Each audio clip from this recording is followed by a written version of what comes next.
Hi everyone, welcome to the BCSLA Mandatory Continuing Education event. My name is Cynthia Gerling. I'm delivering this presentation about the Professional Governance Act on behalf of the BCSLA's Regulatory Review Task Force.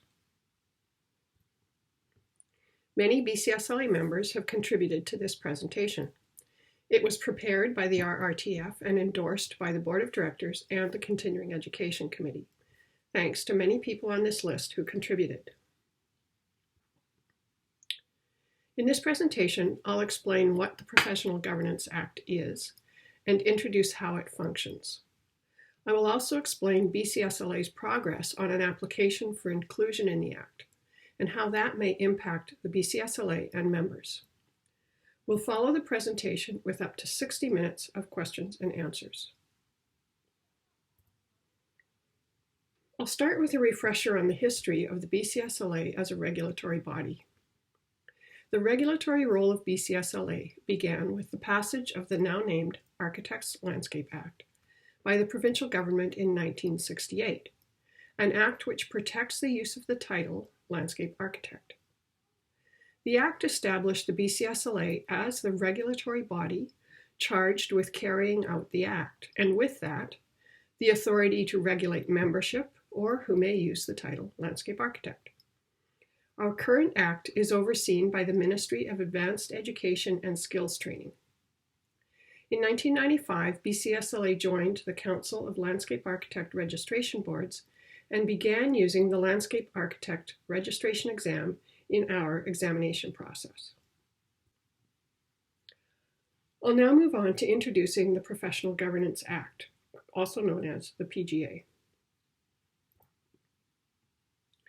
Why did British Columbia pass this act in 2018?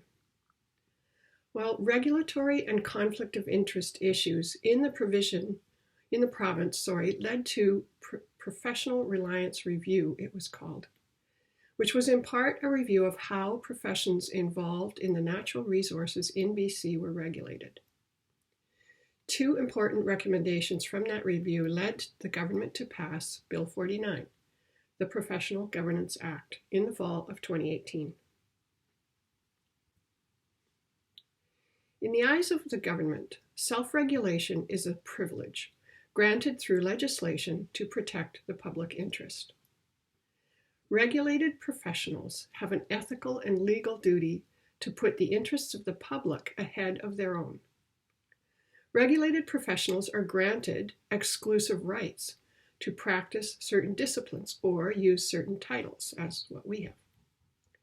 The system helps the public to understand who is qualified to practice in those areas, and this is a very important aspect of the premise behind the PGA.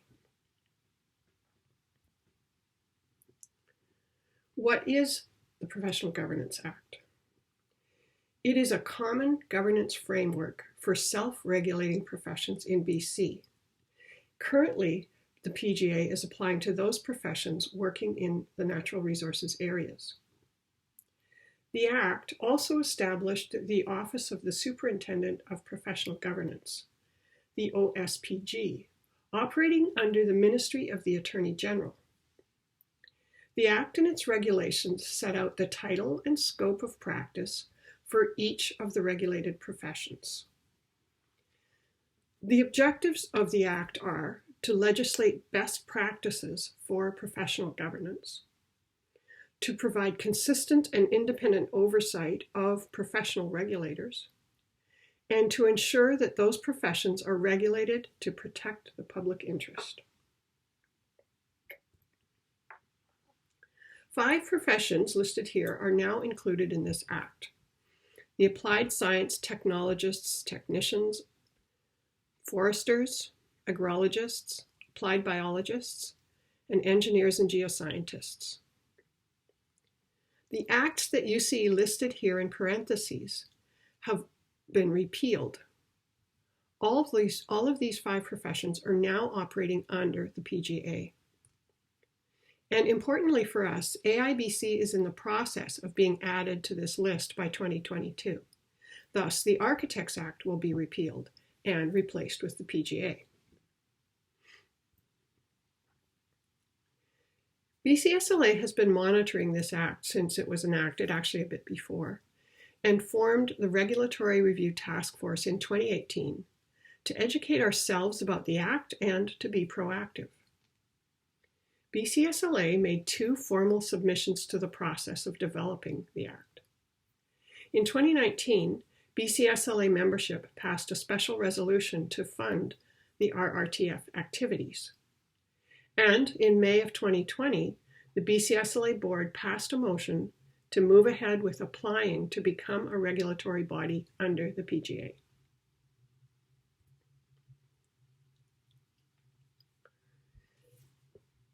The Professional Governance Act establishes consistent standards and processes for regulatory bodies. Again, the overarching principle is protecting the public interest. All bodies are required to establish bylaws and processes covering the topics listed here. Therefore, there will be more consistency across the regulatory bodies in BC with regard to issues such as governance, requirements for registration, codes of professional conduct, standards of practice, professional development, credentialing where applicable, and complaint and discipline processes. The framework established by OSPG requires regulatory bodies to restructure their councils, we currently use the term board, and standing committees. Councils will include 11 appointed members, 4 of whom will be laypersons. Appointments to councils and committees will be merit-based, and there will be term limits. In other words, those positions will no longer be elected positions. Note that statutory committees will also have 1 layperson on them. All regulatory bodies will have 5 statutory committees listed here: nominations, credentials, practice reviews, investigations, and discipline committees. Regulatory bodies are also able or free to add additional committees.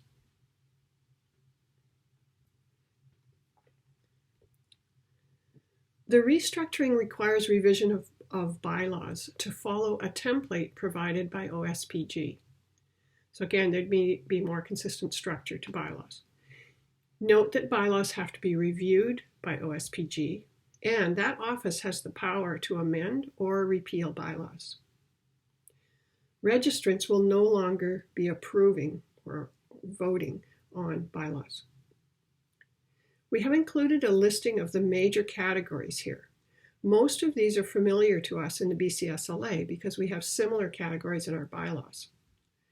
But new for many professions, including us, will be bylaws related to reconciliation. And there's very little guidance out at this point in time about exactly what those will be.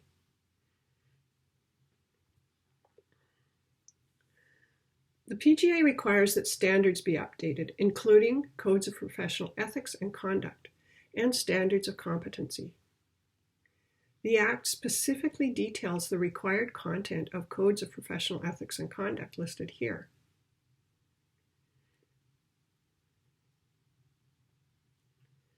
Most of these are already included in our own standards of professional conduct and practice, and so again, most of these items will be familiar to us, but the specific language would possibly change under the PGA. The Act also requires regulatory bodies to establish and enforce standards of competency. What defines competency in specific areas of practice? Continuing education is mandatory and includes support for Indigenous reconciliation in acknowledgement of the BC government's recognition of the UN Declaration of the Rights of Indigenous Peoples. On areas of practice, individual registrants will self-declare areas of practice on an annual basis. The PGA enables regulatory bodies to define specialized or restricted areas of practice. Just as an example, this might be structural or mechanical engineers within the EGBC. The Act sets out the scope of regulated practice, reserved titles, and reserved practice, if any, for each regulated profession. Here I'll go over a bit of terminology. Regulated practice refers to those areas of practice regulated by the Act on behalf of the regulatory body. Reserved title is the use of a professional title, such as landscape architect, is restricted to registrants of that particular regulatory body, in our case, BCSLA. Reserved practice refers to areas of practice reserved for registrants of a particular regulatory body.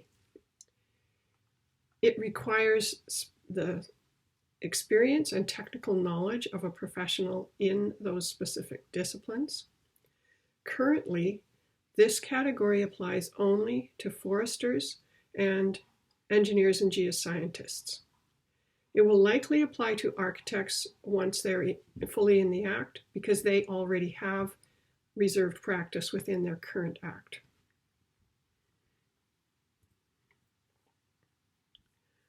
All regulatory bodies under the Act will be required to establish a public registry of professionals, clearly indicating the categories of registration and any limitations on registration.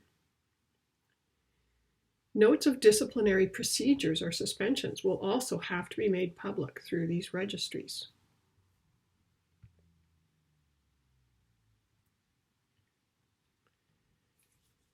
In terms of duty to report, the Act is very explicit about the duty of registrants to report registrants of any regulated body who may be conducting practice which may pose a risk of significant harm to the environment or to the health and safety of people. The Act also spells out whistleblower protections.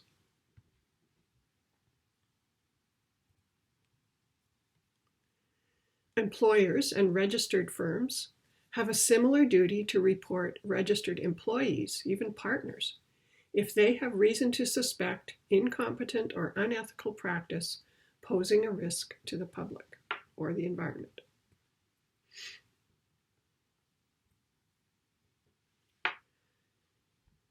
Regarding complaints and disciplinary procedures, requirements for revisions to complaint and disciplinary processes are written in the PGA to enhance the protection of the public interest and to make information and knowledge of investigations and outcomes public.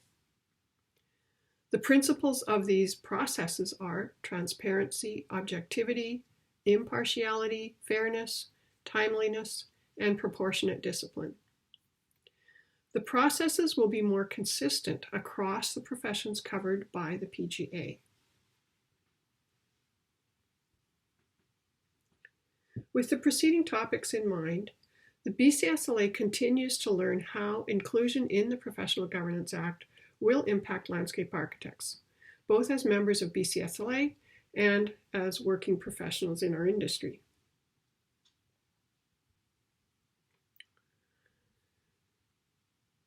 As I mentioned, the BCSLA application is in process.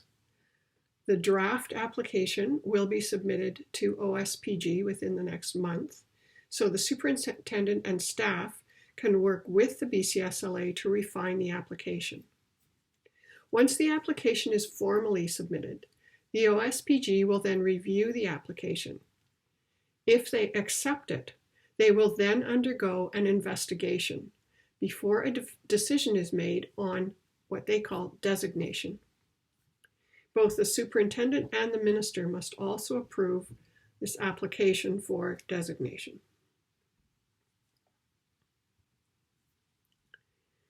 If the BCSLA is designated under the PGA, a year or more of transition will likely begin in 2022 to bring the BCSLA under the Professional Governance Act. The major change, of course, would be that the current Architects Landscape Act would eventually be repealed and BCSLA would function under the Professional Governance Act.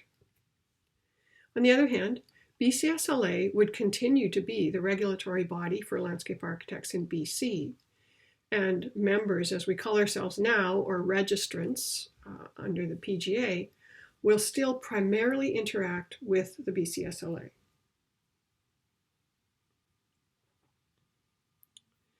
Regulation under the Professional Governance Act clarifies to the public and governments that landscape architects have legitimate responsibility for public interest, specifically public health and safety and the environment.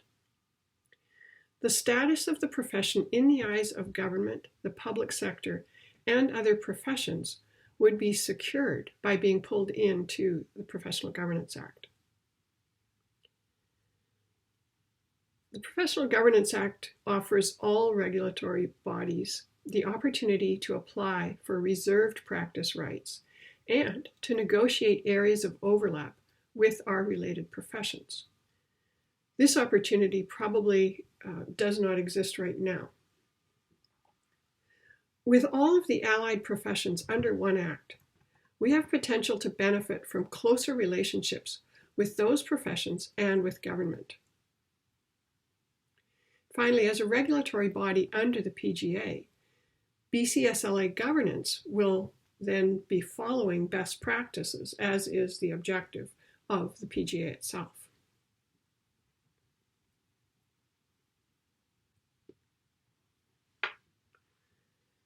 What effects might this have on BCSLA itself?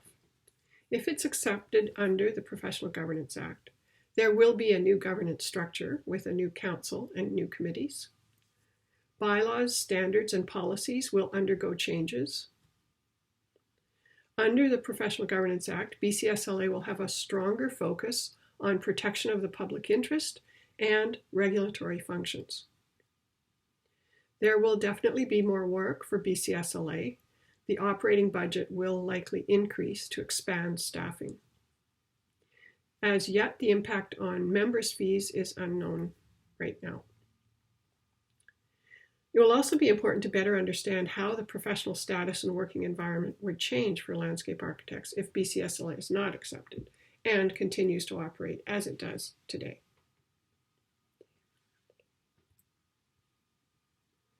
What about effects on members?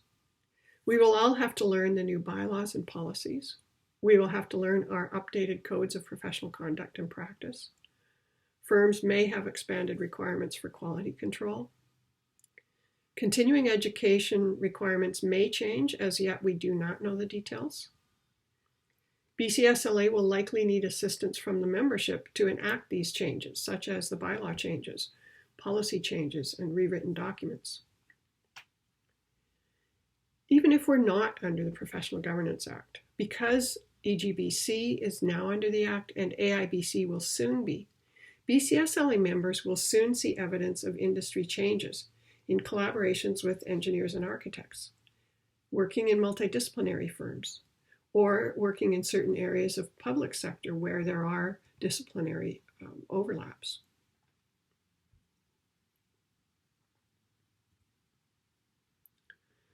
The BCSLA continues to communicate with OSPG and can also reach out to them about having a follow-up presentation or town hall discussion with members. Following today's session, we invite any follow-up questions about the PGA. Please send these to Tara Culham. You can see her email here. We're also interested in hearing what information you would like to learn more about going forward. Finally, we appreciate everyone's time today, and we will now turn to our question and answer session. Thank you.